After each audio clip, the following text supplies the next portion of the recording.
नमस्कार दोस्तों, पॉलिटी के लेक्चर नंबर 3 में आपका स्वागत है। यहाँ पे हम कॉन्स्टिट्यूशनल डेवलपमेंट को कंटिन्यू करेंगे। ये है पार्ट 2। तो पार्ट 1 में मैंने आपसे डिस्कस किया था जो ईस्ट इंडिया कंपनी के समय के कॉन्स्टिट्यूशनल रिफॉर्म्स थे, यानी कि रेगुलेटिंग एक्ट, चार्टर एक्ट, वो सभी हम देख चुके हैं। यहाँ पे अब हम शुरुआत करेंगे क्राउन रूल से। क्राउन का क्या मतलब है? क्राउन का मतलब है कि ब्रिटिश राजा या ब्रिटिश रानी, तो उस वक्त कौन था? रानी थी क्वीन विक्टोरिया। तो ब्रिटिश रानी के हाथ में अब डायरेक्ट एडमिनिस्ट्रेशन आ गया है, यानी कंपनी खत्म। 1857 की क्रांति के बाद कंपनी से राज छीनकर सरकार ने सीधा अपने हाथ में ले लिया। किसने? ब्रिटिश सरकार ने। तो अब देखिए, वहाँ पे हेड ऑफ स्टेट कौन है? प्रेसिडेंट नहीं है, वहाँ पे कोई प्रेसिडेंट नहीं था, वहाँ पे हेड ऑफ स्टेट है राजा या रानी। तो उस वक्त थी क्वीन विक्टोरिया, इसीलिए कहेंगे उसे क्राउन रूल। क्राउन यानी जो अपने राजा या रानी अपने सर पे पहनता है मुकुट, उसे क्राउन कहते हैं। तो ये क्राउन रूल कहलाएगा। तो इस क्राउन रूल के तहत सबसे पहला एक्ट आता है गवर्नमेंट ऑफ इंडिया एक्ट 1858, 1858, यानी क्रांति के तुरंत बाद। तो ये लाया गया था। कंपनी को इसने ख़त्म किया, कंपनी की जगह शासन अपने हाथ में लिया ब्रिटिश सरकार ने। ये इसीलिए इंपॉर्टेंट है मेनली, ठीक है। तो abolish the east India company, British crown assumed sovereignty over India from east India company. तो अब इन्होंने गवर्नर जनरल ऑफ इंडिया की पोजीशन का नाम चेंज करके कर दिया वाइस रॉय ऑफ इंडिया। देखिए, इसका है ना, थोड़ा सा मैं आपको कंफ्यूजन रहेगा। आपको कई जगह आप देखेंगे आगे भी टर्म गवर्नर जनरल इस्तेमाल होगा। कारण बताता हूँ। क्या है कि पहले ये नाम था केवल गवर्नर जनरल ऑफ इंडिया, या उससे पहले था गवर्नर जनरल ऑफ बंगाल। अब इसे कर दिया गया vice Roy and governor general of India, ठीक है। तो पूरा ऑफिशियल डेजिग्नेशन क्या था? Vice Roy and governor general. तो इसे कई किताब में, कई ऑथर्स मैंने देखा है, कई जगह केवल गवर्नर जनरल भी लिख देते हैं। मैंने भी हिस्ट्री के लेक्चर्स में ये टर्म इस्तेमाल किया था, गवर्नर जनरल, आगे भी, ताकि आप लोगों के दिमाग में ये कन्फ्यूजन ना रहे। लेकिन मोर करेक्ट क्या होगा? वाइस रॉय। तो इतना लंबा पद का नाम इस्तेमाल करने की बजाय केवल वाइस रॉय इस्तेमाल होता था। तो उस वक्त गवर्नर जनरल कौन था? Lord Canning. कैनिंग 1857 की क्रांति के दौरान था। ये किसके बाद आया था? डलहौजी के बाद। और अचानक कैनिंग को एक दिन लेटर मिला कि 1858 का एक्ट लागू हो चुका है और आज से आप गवर्नर जनरल ही नहीं, आप वाइस रॉय ऑफ इंडिया हैं। वाइस रॉय का क्या मतलब होता है? जैसे देखो, वाइस कैप्टन होता है टीम में, वैसे ही वाइस रॉय यानी रॉयल की जगह जो राज कर रहा है। रॉयल कौन है? रॉयल तो है क्राउन। क्राउन कहाँ है? क्वीन विक्टोरिया लंदन में बैठी हैं। तो उनकी जगह वाइस कैप्टन कौन है टीम का यहाँ पे भारत में? वो है लॉर्ड कैनिंग, यानी वाइस रॉय का ऑफिस, ठीक है। वहां से ये शब्द निकला है, वाइस रॉयल या वाइस रॉयल्टी। फिर एक नई पदवी बनाई गई, एक नई पोजीशन बनाई गई, secretary of state for India. ये एक पूरा मंत्रालय बना दिया गया। कहाँ पे? लंदन में। याद रखना, सेक्रेटरी ऑफ स्टेट हमेशा लंदन में बैठता था। ये एक तरह से भारत का मंत्री है। ब्रिटिश पार्लियामेंट में, ब्रिटिश कैबिनेट में ये भारत के मामलों को कंट्रोल करने के लिए एक पूरा अलग मंत्रालय बना दिया गया। सेक्रेटरीट पूरा सेपरेट कर दिया कि ये भारत के मामले देखेंगे और यहाँ पे एक मंत्री जी बैठेंगे। तो इंग्लैंड में आज भी मंत्रियों को कई बार सेक्रेटरी कहा जाता है, ठीक है। तो जैसे हमारे यहाँ सेक्रेटरी तो आईएएस ऑफिसर्स होते हैं, सीनियर मोस्ट जो ब्यूरोक्रेट्स होते हैं वो होते हैं सेक्रेटरी। लेकिन यूके में ऐसा नहीं है। यूके में सेक्रेटरी है, आप देखिए यूएस में भी सेक्रेटरी ऑफ स्टेट की जो पोजीशन है, सेक्रेटरी ऑफ स्टेट का क्या मतलब होता है? एक तरह से विदेश मंत्री, तो वो उसे सेक्रेटरी ऑफ स्टेट कहते हैं वहाँ पे अमेरिका में। तो वैसे ही secretary of state for India एक तरह से भारतीय मामलों का मंत्री था।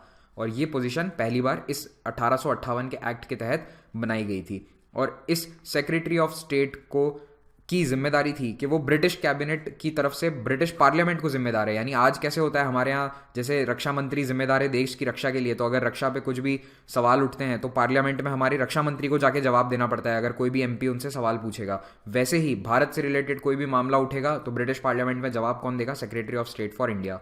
और इसे हेल्प करने के लिए एक काउंसिल ऑफ इंडिया बनाई गई। काउंसिल ऑफ इंडिया में 15 मेंबर होंगे। अब देखिए, काउंसिल ऑफ इंडिया में जनरली ज़्यादातर उन्हीं मेंबर्स को ले लिया गया जो कोर्ट ऑफ डायरेक्टर थे। कंपनी के जो बूढ़े बूढ़े डायरेक्टर्स बैठे थे ना, सदियों से जमे हुए, उन्हीं को ले लिया था। कईयों को इसी में शामिल कर लिया था, लेकिन कईयों को नहीं भी किया, कई को बाहर का रास्ता दिखा दिया। और जैसे जैसे ये पुराने मेंबर रिटायर हुए तो फिर कंपनी का वर्चस्व पूरी तरह से खत्म हो गया।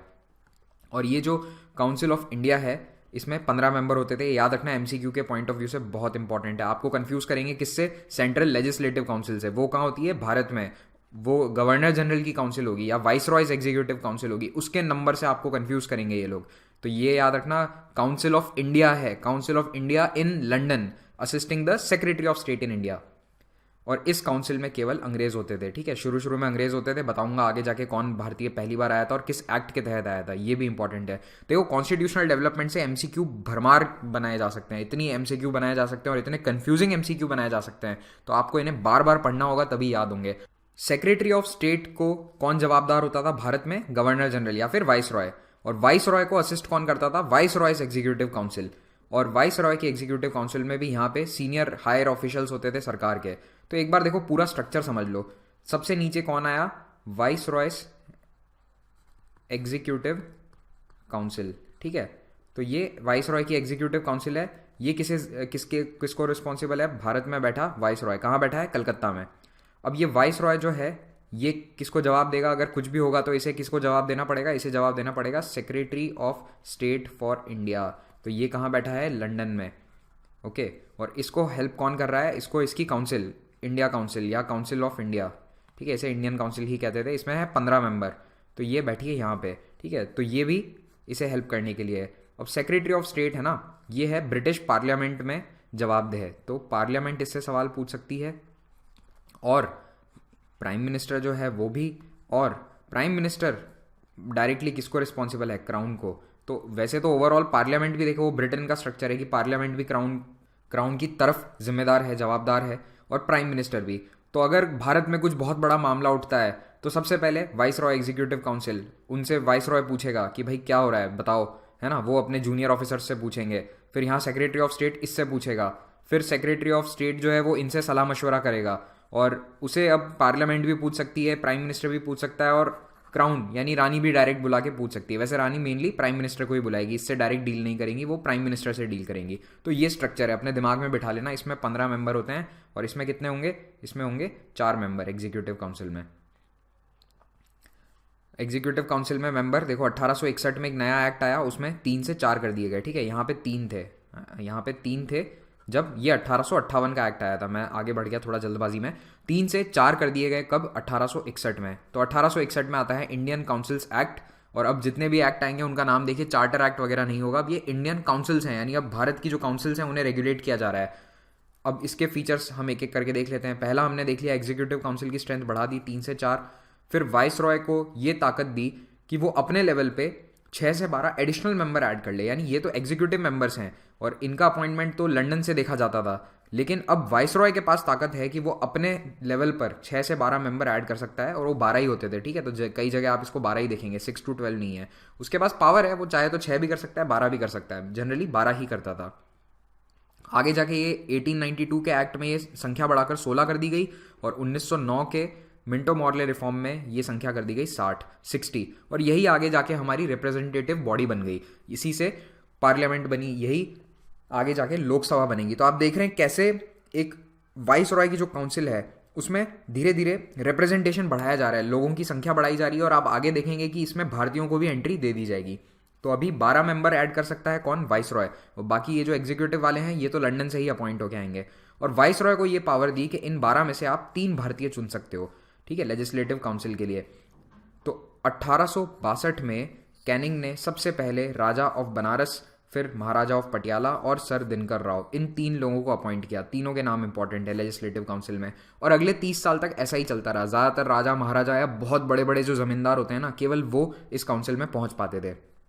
फिर 1861 की कुछ खास बातें, और पोर्टफोलियो सिस्टम अप्रूव हो गया।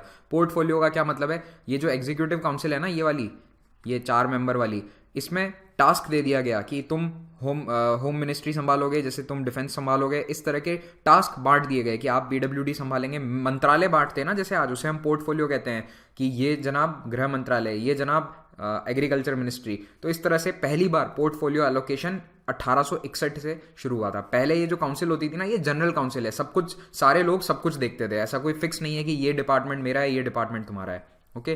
तो लॉर्ड कैनिंग को पोर्टफोलियो सिस्टम का जनक कहा जाता है, क्योंकि उन्होंने 1859 से ही ये काम शुरू कर दिया था। लेकिन 1861 के एक्ट में ऑफिशियली इसे ऑन पेपर लीगलाइज कर दिया कि हाँ भाई ये बहुत अच्छी प्रैक्टिस है, इसे हम परमानेंट बना देते हैं, हम इसे लिखित में दे देते हैं। और वाइस रॉय यानी कैनिंग को ये भी पावर मिल गया कि वो ऑर्डिनेंस इशू कर सकता है। ऑर्डिनेंस यानी बिना अपनी एग्जीक्यूटिव मेंबर्स के या बिना लेजिस्लेटिव काउंसिल की मदद के सीधे सीधे तौर पे डायरेक्ट कानून बना देना। तो ये है ऑर्डिनेंस, और ये पावर आज भी भारत में राष्ट्रपति के पास मौजूद है। तो कई बार डायरेक्ट क्वेश्चन पूछ लिया जाएगा, ऑर्डिनेंस मेकिंग पावर पहली बार मेंशन कहाँ हुआ है भारत में? आप देखेंगे 1947, 1919 मॉन्टेगू चैम्सफोर्ड रिफॉर्म्स, तो जी नहीं, ये हुआ है सीधा 1861 में, याद रखना, ठीक है। पोर्टफोलियो और ऑर्डिनेंस। फिर legislative powers to Madras and Bombay presidency. तो पहले पावर सेंट्रलाइज किया गया था, यहाँ थोड़ा सा डिसेंट्रलाइजेशन किया गया। मद्रास और बॉम्बे की प्रेसिडेंसीज जो हैं उन्हें पावर दिए गए कि आप अपने कानून अपने स्तर पर बना सकते हैं। अब ये जो इंडियन मेंबर्स थे ना जो इस काउंसिल में शामिल हुए थे, ये इनके पास ज़्यादा कोई पावर नहीं थी, ठीक है। इनका काम था चुपचाप बैठो और सुनते रहो। ये एग्जीक्यूटिव जो काउंसिल के जो काम है उसके बीच में कहीं पे भी इंटरफेयर नहीं कर सकते थे, और इनके पास एडमिनिस्ट्रेशन, फाइनेंस, इनसे रिलेटेड तो कोई पावर नहीं थी। लेकिन कम से कम शुरुआत तो है। पहली बार भारत के लोग अपने ही देश में अंग्रेज़ों के ज़माने में कानून बनाने के प्रोसेस में तो शामिल हुए हैं। हालांकि ज़्यादा ताकत नहीं है, लेकिन कम से कम एक शुरुआत हुई है। तो इसीलिए क्वेश्चन आएगा कि कहाँ से भारतीय लोग लॉ मेकिंग प्रोसेस में कहाँ से जुड़े हैं, तो वो है 1861 में, लेकिन एक्टिवली नहीं जुड़े, ठीक है। अब इस क्वेश्चन को तोड़ मरोड़ के और भी पेश किया जा सकता है कि कहाँ से भारतीयों को सच्चा रिप्रेजेंटेशन मिला। तो देखो यहाँ तो थे राजा महाराजा, ये भारतीय लोगों को, आम भारतीय को रिप्रेजेंट नहीं करते थे। 1892 वाले से थोड़ा सा रिप्रेजेंटेशनल सिस्टम शुरू हुआ, यानी कुछ लोग चुनकर भेजते थे। अभी तो ये क्या हो रहे हैं, ये तो मनोनीत हो रहे हैं, है ना, ये तो नॉमिनेट हो रहे हैं, डायरेक्टली वाइसरॉय अपॉइंट कर रहे हैं इनको, राजा महाराजा और जमींदार को। लेकिन 1892 का जो अगला एक्ट है उसने कुछ चीज़ों को थोड़ा सा बदल दिया।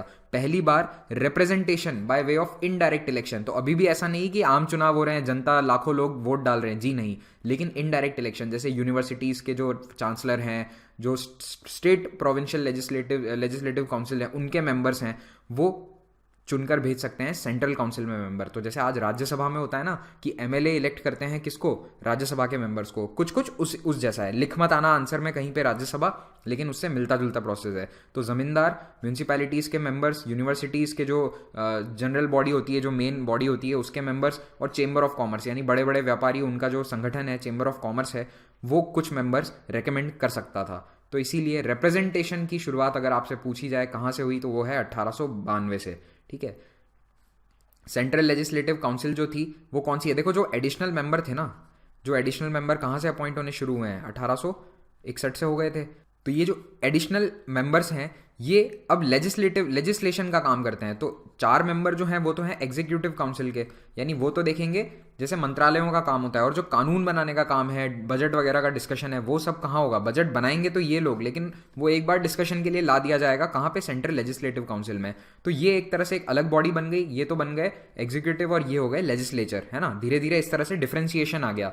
तो ये 1861 से इसकी शुरुआत हुई है। तो वो जो एडिशनल मेंबर हैं वो लेजिस्लेशन का ही काम करेंगे। तो यहाँ पे पहले वो 12 थे 61 में, अब ये इनकी संख्या बढ़ाकर कर दी गई 16, ठीक है, 1892। और अब इस सेंट्रल लेजिस्लेटिव काउंसिल में, सीएलसी में, 3 तरह के मेंबर हैं। तो इन 16 में 3 तरह के मेंबर हैं। पहले क्या है, ऑफिशियल मेंबर। देखो आधे मेंबर, 8 मेंबर तो होंगे डायरेक्ट ब्रिटिशर्स द्वारा अपॉइंट किए जाएंगे, ओके। और बाकी के जो 8 मेंबर हैं ये हो सकते हैं भारतीय। तो अब इन भारतीय में भी 2 तरह के मेंबर होंगे। एक तो वो जो नॉमिनेट है, यानी इंडियंस हैं, ठीक है, हिंदुस्तानी हैं, लेकिन किसने अपॉइंट किया है, ब्रिटिश वाइसरॉय ने। और दूसरे तरह के मेंबर हैं non official member. Non official का क्या मतलब है, ये चुनकर आए हैं। ये टर्मिनोलॉजी दिमाग में बिठा लेना। नॉन ऑफिशियल का मतलब होता है चुनकर आए, इलेक्टेड हैं या ठीक है नॉमिनेटेड हैं, लेकिन नीचे से आए हैं। नीचे से मतलब Madras, Bombay, Bengal, north western province, ये जो प्रोविंशियल लेजिस्लेचर्स हैं यहाँ से ये अपॉइंट होकर या इलेक्ट होकर आए हैं। चुनाव शब्द का इस्तेमाल कहीं नहीं किया गया था, इलेक्शन शब्द का इस्तेमाल नहीं हुआ था इस एक्ट में। लेकिन इस प्रोसेस का देखो, प्रोसेस तो है इलेक्शन जैसा ही, लेकिन प्रोसेस को कहा गया क्या, नॉमिनेशन। ऑन पेपर इसे क्या कहा गया, नॉमिनेशन। और एक व्यक्ति कहाँ से चुनकर आएगा, कैलकाटा चेंबर ऑफ कॉमर्स से। तो इन 16 में से 8 आधे भारतीय हो सकते हैं, ठीक है। और भारतीयों में भी 2 तरह के होंगे, एक जिन्हें ब्रिटिश डायरेक्ट अपॉइंट करेंगे। तो देखो ये ब्रिटिश अपॉइंट वाला फंडा क्यों रखा था, ताकि इनकी मेजॉरिटी बनी रहे हमेशा, क्योंकि ये 8 मेंबर तो हमेशा ब्रिटिश रूल को ही फेवर करेंगे। ऐसे रूल नहीं, ऐसे कानून पास नहीं होने देंगे जो भारतीयों को फेवर करें। और लेकिन भारतीयों को कैसे ये कन्विंस किया जाए कि देखो आपके लोग भी ये कानून नहीं चाहते हैं, तो अपने फेवर के लोगों को डायरेक्ट अपॉइंट कर दो, राजा महाराजा, बड़े जमींदार, जिनकी दुकानदारी ही केवल ब्रिटिशर्स के कारण चल रही है, ऐसे लोगों को अपॉइंट कर दिया जाता था। तो अगर 8 में से यहाँ 2 या 3 भी आप नॉमिनेटेड रख लोगे, होंगे तो ये इंडियन, लेकिन ये सपोर्ट किसका करेंगे, ये इन लोगों का सपोर्ट करेंगे, ऑफिशियल मेंबर्स का। और ये ब्रिटिशर्स ने आगे वाले एक्ट्स में भी हमेशा ये रखा, उन्होंने रिप्रेजेंटेशन बढ़ा दिया, 60 मेंबर कर दिए। कहने को 60 मेंबर में से चुने जाते थे 30 से ज़्यादा, लेकिन ओवरऑल जब मेजॉरिटी आप देखेंगे तो official plus non official nominated की, तो वो इन्हीं दोनों की होती थी। ये वाले जो चुनकर आते थे ना, ये कभी मेजॉरिटी में नहीं जा पाए बहुत सालों तक।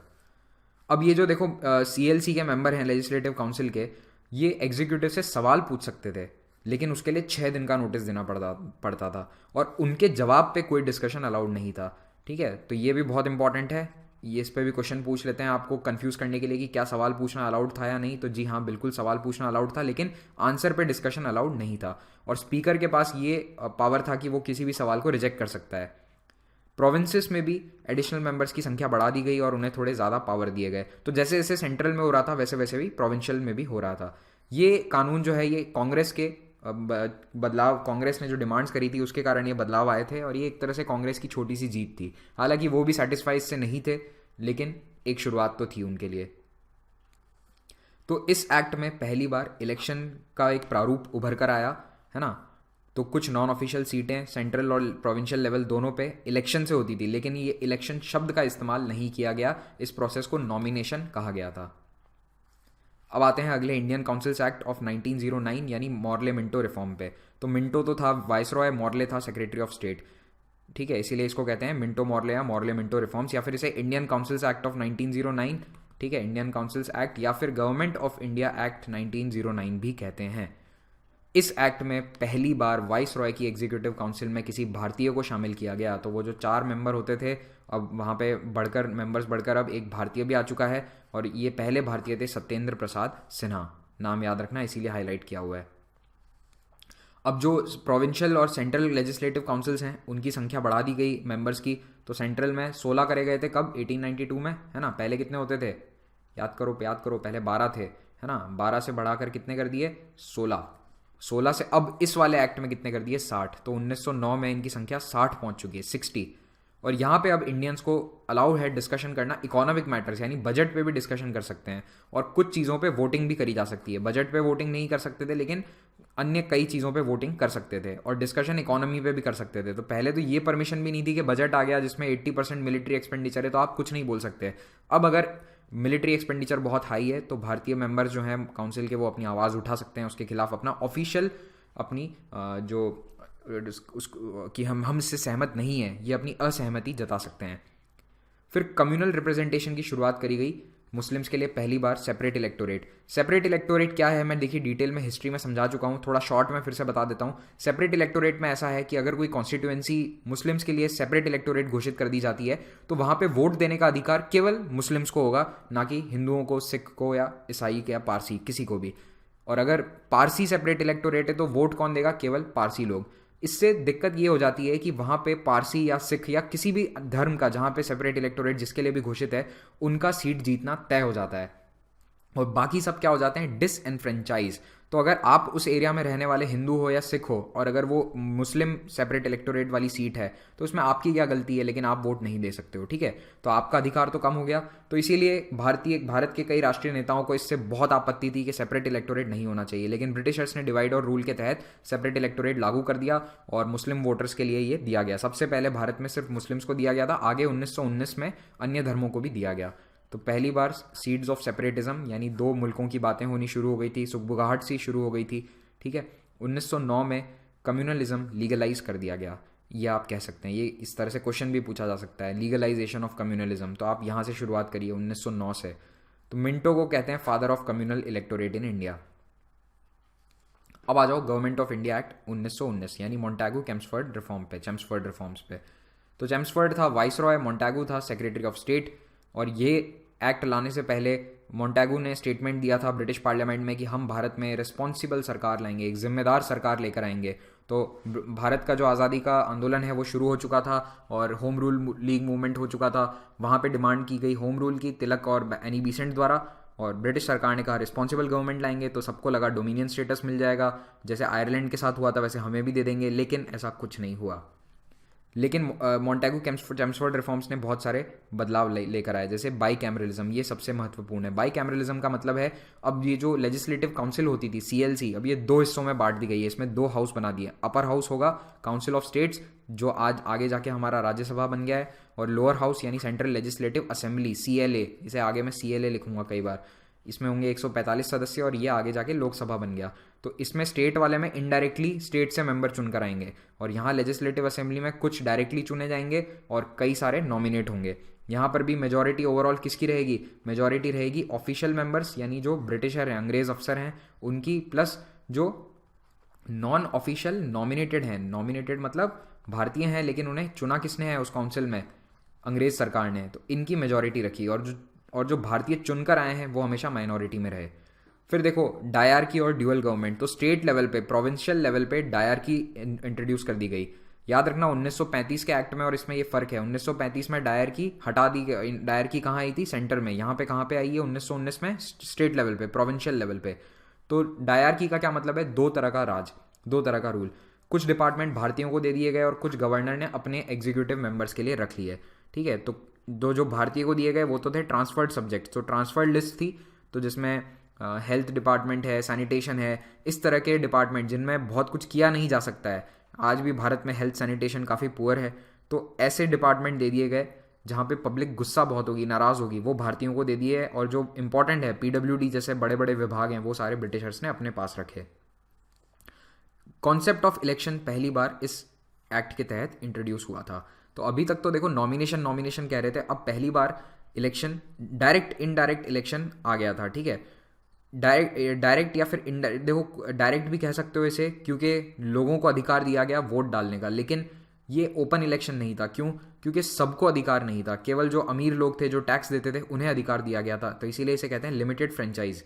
लिमिटेड फ्रेंचाइज यानी कुछ लोगों को वोट डालने का अधिकार है। तो जिनके पास ज़मीनें हैं, जो टैक्स देते हैं, ऑफिसर्स हैं जिनके पास कोई टाइटल हैं जैसे नवाबजादा या फिर ज़मींदार या फिर कहीं के राजा महाराजा हैं, उन्हें अधिकार है वोट देने का। तो इस एक्ट ने पब्लिक सर्विस कमीशन यानी यूपीएससी, जिससे आप आज आईएएस बनना चाहते हैं या फिर आप सीडीएस क्रैक करके भारतीय सेना में अफसर बनना चाहते हैं, इन एग्ज़ाम्स के लिए पब्लिक सर्विस कमीशन का जो गठन है वो भी इस एक्ट के तहत किया गया। कम्युनल रिप्रेजेंटेशन, तो वो जो कम्युनल रिप्रेजेंटेशन की शुरुआत करी थी मुस्लिम से, वो अब सिख, इंडियन क्रिश्चियंस, यूरोपियंस और एंग्लो इंडियंस, तो इन सभी को भी दे दिया गया। तो मुस्लिम्स को तो 1909 में ही मिल गया था, और अब जितने दूसरे धर्म बचे हैं सभी को सेपरेट इलेक्टोरेट दे दिया गया है, सिवाय दलित के। दलित जो है वो कम्युनल अवार्ड मिला था डिप्रेस क्लासेस को, वो देखेंगे हम 1932 में मैकडोनल्ड अवार्ड, वहाँ पे सेपरेट इलेक्टोरेट दिया गया। तो 1919 के रिफॉर्म जो हैं ये भारतीय लोगों के लिए सक्सेसफुल नहीं थे, उनके अरमान पूरे नहीं हुए। उन्होंने कहा था हमें तो चाहिए स्वराज और सेल्फ गवर्नमेंट। तो पहले डिमांड होती थी डोमिनियन की, और इस 1919 वाले एक्ट से लोग निराश हुए, तो उन्होंने अब स्वराज की मांग शुरू कर दी। तो कि अब तो हमें चाहिए स्वराज यानी पूर्ण स्वराज चाहिए, इस तरह की सुगबुगाहट शुरू हो चुकी थी। और 1929 में जाके कांग्रेस ने ऑफिशियली पूर्ण स्वराज रेजोल्यूशन पास कर दिया। अब आते हैं साइमन कमीशन पे। तो मोंटागू चेम्सफोर्ड रिफॉर्म में ये प्रावधान रखा गया था कि 9-10 साल बाद इसे देखेंगे कि हमारे जो ये प्रावधान हैं ये कितने सक्सेसफुल रहे हैं। तो इसी को जज करने के लिए साइमन कमीशन गठित किया गया ब्रिटिश सरकार द्वारा 1927 में। इसमें 7 सदस्य थे, चेयरमैन थे सर जॉन साइमन, जिनके पीछे साइमन कमीशन कहते हैं। इनका काम था रिपोर्ट बनाना भारत में जो ये नया संविधान लागू हुआ था यानी government of India act 1919, Montagu Chelmsford reforms थे, इन पे रिपोर्ट बनाना कि ये कैसे चल रहे हैं। क्योंकि उस एक्ट में एक और प्रावधान था ये कि आगे हम रिपोर्ट बनाएंगे और हम डिसाइड करेंगे कि और कितना ज़्यादा उन्हें ऑटोनॉमी देनी है या कितनी ज़्यादा स्वायत्तता देनी है। तो ये देंगे लेकिन हम डिसाइड करके देंगे, रिव्यू करेंगे। तो ये एक तरह की रिव्यूइंग कमेटी थी। अब भारतीय लोगों को इससे आपत्ति थी क्योंकि इसमें सभी मेंबर गोरे थे, ब्रिटिश थे। तो इसीलिए भारत की लगभग सभी पार्टीज़ ने इस साइमन कमीशन का बॉयकॉट किया। साइमन गो बैक के नारे लगे जहाँ भी ये साइमन कमीशन गया।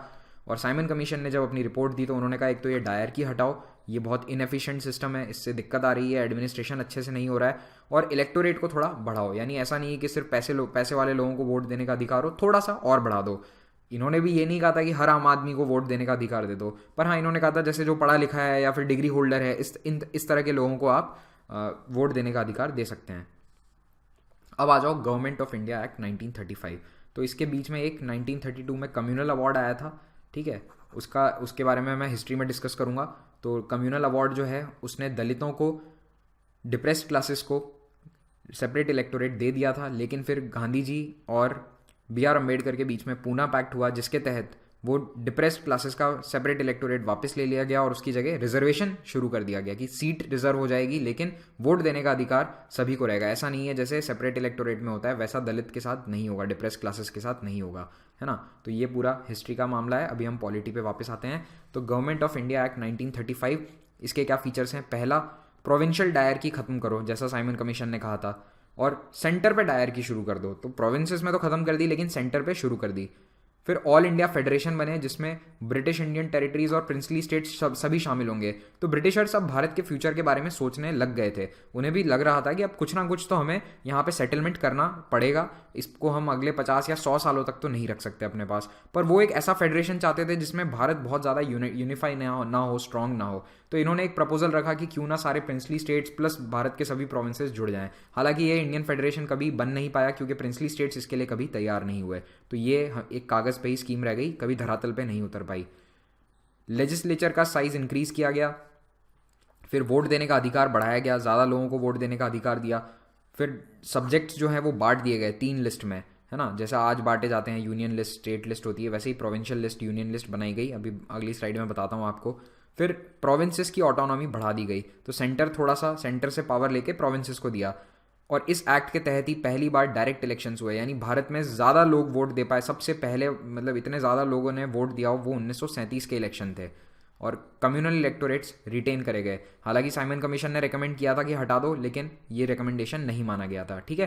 तो ये भी याद रखना साइमन कमीशन ने क्या कहा था और 35 में हुआ क्या, ये भी एमसीक्यू में पूछा जाएगा कंफ्यूज करने के लिए कम्युनल इलेक्टोरेट को लेकर। और बर्मा को भारत से अलग कर दिया गया, तो अब बर्मा में अलग वाइस रॉय, अलग गवर्नर जनरल बैठा करेगा, क्योंकि बर्मा अपने आप में बहुत बड़ा इलाका है, भारत से उसको मेंटेन करना काफ़ी मुश्किल था, गवर्न करना काफ़ी मुश्किल था, तो इसे सेपरेट कर दिया गया। तो देखो 3 लिस्ट बनाई गई। पहली थी फेडरल लिस्ट, उसमें 59 सब्जेक्ट्स रखे। प्रोविंशियल लिस्ट, जिन पे प्रोविंसेस यानी जो स्टेट की सरकारें हैं वो कानून बना सकती हैं, तो वो 54 सब्जेक्ट्स हैं उसमें। और एक कॉन्करेंट लिस्ट बना दी गई, यानी दोनों इस पे कानून बना सकते हैं। तो ये मोर और लेस आज भी हम फॉलो करते हैं। हाँ, लिस्ट का नंबर ज़रूर अलग है, नंबर ऑफ सब्जेक्ट्स अलग है, लेकिन ये जो आइडिया है कॉन्करेंट लिस्ट, ये अलग अलग लिस्ट का, ये 1935 से आया। बाई कैमरलिज्म, 6 में से 11 प्रोविंसेस, इनमें बाई कैमरलिज्म कर दिया, यानी अब लेजिस्लेटिव असेंबली के साथ साथ लेजिस्लेटिव काउंसिल भी होगी। Establishment of reserve bank of India, RBI की स्थापना करी गई 1935 में हिल्टन यंग कमीशन के रिकमेंडेशन के द्वारा।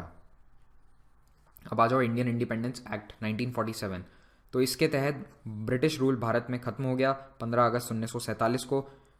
प्रिंसली स्टेट्स को ये चॉइस दी गई कि आप इंडिया पाकिस्तान में से कुछ एक चुन लीजिए, और अगर दोनों में से कुछ नहीं चुनना है तो इंडिपेंडेंट रह लीजिए। तो कई सारे इंडिपेंडेंट रहना चाहते थे, जैसे जम्मू एंड कश्मीर है, ठीक है। फिर कई सारे हैं जो भारत के बीच में थे लेकिन पाकिस्तान में शामिल होना चाहते थे, जैसे हैदराबाद, जूनागढ़। कुछ ऐसे प्रोविंसेस थे जो पाकिस्तान में थे जोग्राफिकली, लेकिन वो भारत में रहना चाहते थे, जैसे नॉर्थ वेस्ट फ्रंटियर प्रोविंस, ठीक है। आज का जो खैबर पख्तूनख्वा इलाका है पाकिस्तान का, वहाँ थे खान अब्दुल गफ्फार खान, फ्रंटियर गांधी, वो और उनकी जो पार्टी थी खुदाई खिदमतगार, वो सभी चाहते थे भारत में शामिल होना, लेकिन ऐसा हो नहीं पाया। फिर पंजाब और बंगाल का पार्टीशन, ये एक बहुत ही दुखद त्रासदी थी भारत के लिए, सब कॉन्टिनेंट के लिए। लॉर्ड माउंटबेटन अब गवर्नर जनरल अभी भी बने रहेंगे। तो अब देखो ये है ना थोड़ा ट्रिकी है, माउंटबेटन आखिरी वाइस रॉय था, सही है, ट्रू, बिल्कुल सही। लेकिन अब 15 अगस्त के बाद है ना ये वाइस रॉय की उपाधि खत्म हो गई। क्यों? क्योंकि भारत अब एक संप्रभु देश है। भारत में हेड ऑफ स्टेट अब क्वीन विक्टोरिया, या फिर जो वहाँ पे उस वक्त राजा थे, क्वीन विक्टोरिया नहीं थे, कौन था, किंग जॉर्ज, ठीक है, king George sixth, king George the sixth, yes, king George the sixth जो हैं वो अब राजा नहीं रहे हैं, ठीक है। तो अब कौन है हेड ऑफ स्टेट हमारे यहाँ? गवर्नर जनरल है, लेकिन इसीलिए इसका टर्म चेंज हो गया है। ध्यान रखना माउंटबेटन ही रहा था, माउंटबेटन 1 साल तक भारत में बैठा रहा था, 48 में जाके गया था वो, 7-8 महीने बाद, 8 महीने यहीं बैठा रहा था, और हेड ऑफ स्टेट भी वही था। लेकिन अब वो कहा गया गवर्नर जनरल। और उसके जाने के बाद भारत में फिर अगला गवर्नर जनरल कौन बना था? राजा जी, सी राजगोपालाचारी। तो राजगोपालाचारी जो हैं वो अकेले भारतीय गवर्नर जनरल थे, पहले और आखिरी। और राजा जी के बाद में 1950 में जब हमारा संविधान लागू हुआ 26 जनवरी 1950 को, तब हमने प्रेसिडेंट का पद स्थापित किया, और राजेंद्र बाबू, डॉक्टर राजेंद्र प्रसाद पहले राष्ट्रपति बने। तो राष्ट्रपति से पहले गवर्नर जनरल था। याद रखना 1947 से 50 तक भारत में गवर्नर जनरल की पोस्ट थी, वाइस रॉय नहीं थी, ठीक है। तो लास्ट वाइस रॉय कौन है? Mountbatten. First governor general of independent India, आज़ाद भारत का पहला गवर्नर जनरल कौन है? वो भी माउंटबेटन है। आज़ाद भारत का पहला भारतीय गवर्नर जनरल कौन है? राजा जी। आखिरी गवर्नर जनरल कौन है? राजा जी, राजगोपालाचारी। बहुत कंफ्यूजिंग है, हिस्ट्री में भी कहा था, एक टेबल बना लेना, वहाँ पे सारे फर्स्ट और last governor general Bengal, India सब लिख लेना एक साथ, तो एग्जाम में दिक्कत नहीं आएगी, रिवाइज फटाफट होगा। और कॉन्स्टिट्यूशन जब तक नहीं बना, ये एक बार सवाल पूछा जा चुका है, भारत का संविधान जब तक बनकर लागू नहीं हुआ था तब तक 3 साल तक 47 से लेकर 50 तक देश में शासन किसके बेसिस पे हो रहा था? वो था गवर्नमेंट ऑफ इंडिया एक्ट 1935 के बेसिस पे। उस कानून के तहत राज हो रहा था। ऐसा नहीं है कि देश में अराजकता फैल गई, कोई कानून नहीं है। आप क्या सोच रहे हो 47 से 50 के बीच में अगर कोई लैंड डिस्प्यूट है, किसी ने किसी का खून कर दिया, तो देश में क्या कोई कानून नहीं थी, कोई व्यवस्था नहीं थी? जी नहीं, सारा सिस्टम चला आ रहा था जो ब्रिटिशर्स के समय से एस्टैब्लिश्ड था, और वो आगे भी रहा। ठीक है, खास करके जैसे आईपीसी वगैरह हैं उनमें धीरे धीरे आगे अमेंडमेंट्स लाए गए, लेकिन कॉन्स्टिट्यूशन जब तक हमारा नहीं आया तब तक बेसिक जो लॉ ऑफ द लैंड था वो था government of India act 1935। Thank you very much for watching this. अगले लेक्चर में आपसे फिर से मुलाकात होगी।